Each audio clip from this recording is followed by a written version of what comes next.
Thank you. I started 3 companies in my life. I sold one of them, and I truly believe that the most amazing and beautiful company, the most beautiful enterprise that you can create in the world is yourself. When I was young, my father used to tell me, believe in who you are and you're going to accomplish anything. Everything is possible. Everything. So, do you think it was good for me to live in that kind of positive environment? Actually not. I was scared to death. I was frightened to hear these kind of things. First of all, I didn't want to be different. I didn't want to be any different from anyone. I wanted to be like anyone else. I didn't want to be like my father. My father was an artist. He was a painter. He had quite a creative life and had 4 women, 3 religions, 7 kids. And and I didn't want to be different. And of course, I couldn't hide, because when your name is Serge Ganem, I'm going to try to translate for American audience. It's some kind of a Jewish, French, Muslim, Arabic name. And you have to take that name and go to school with that. It's almost like, for a long time, I was thinking that my parents just gave it to me to give more challenge. I didn't want to be different. And the truth is, I didn't do pretty well at school. I was like just on average and sometimes lower. And one day, a teacher told my mother, you know, you should consider sending him to a technical school, because he's going to be much more happy there. And for those of you who don't know what's a technical school in France, it's basically a place where the idea everything is possible is turned to one thing is possible. And you'd better do it well, because you're going to do that for the rest of your life.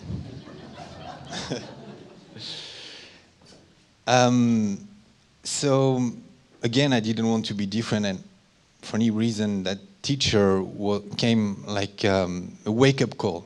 I didn't want to be the technical school guy. I wanted to be normal. So I started to work, and I worked so hard. And if I have to tell you, I worked with anger, just anger to be like other people. I wanted to be like anyone else.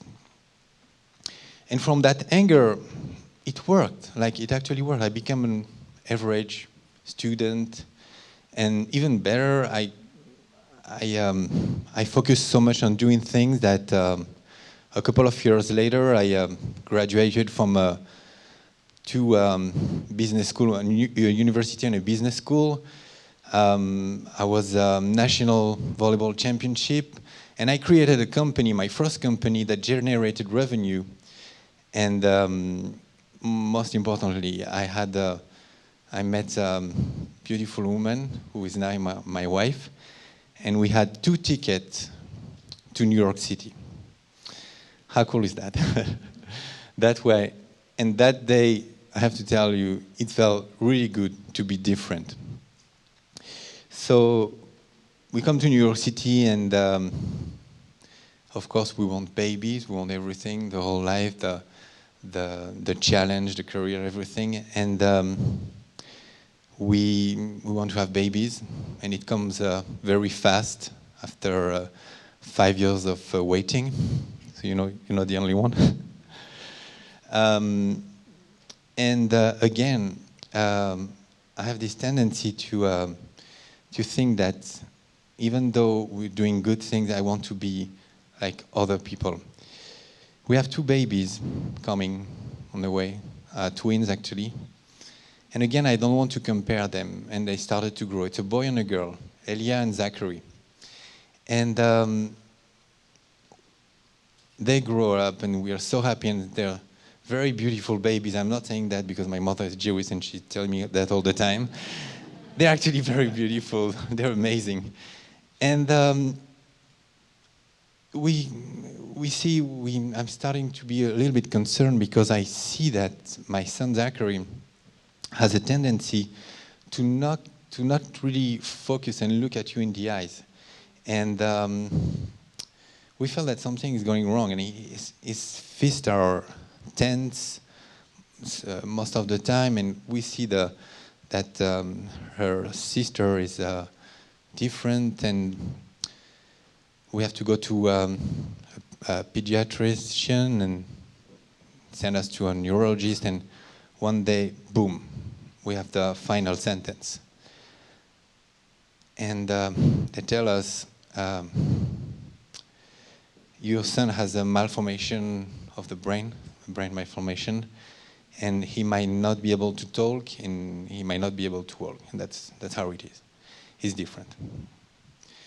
And I hear that, and we're like devastated. We really think, I really think that I've been punished, like something is wrong. And I remember that period of time where you wake up every morning and you think that it was just a nightmare and everything is going to be all right because it didn't happen, and you have every day to remember that this is your reality and this is the world you're going to live in. So life goes on, and I don't believe it because, you know, he's such a beautiful boy, and now he's 3 years old. And you see that he's not different. Like when you see him, people, when they stay with him, they feel more calm, and he's very calm, and he's very serene, and he's zen, and he has beautiful eyes, and everything.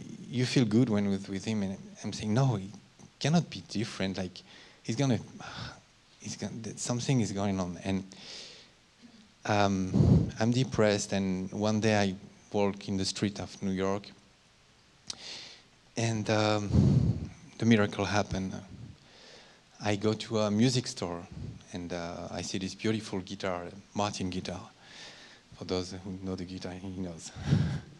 And I buy it, and I bring it home, and I feel that I need to play with my son. I need to be with my two children, actually, but my daughter is not really into music. So I need to be with him and play the music. And I start playing the music, and something happens. Like, he opens his eyes, he's looking at me, and he's listening to the music, and he gets so alert and so focused, and he's seeing me like two lights coming. It's like a sun coming through the house, and I see him, and I'm feeling so good. I'm feeling so much love, so much thing.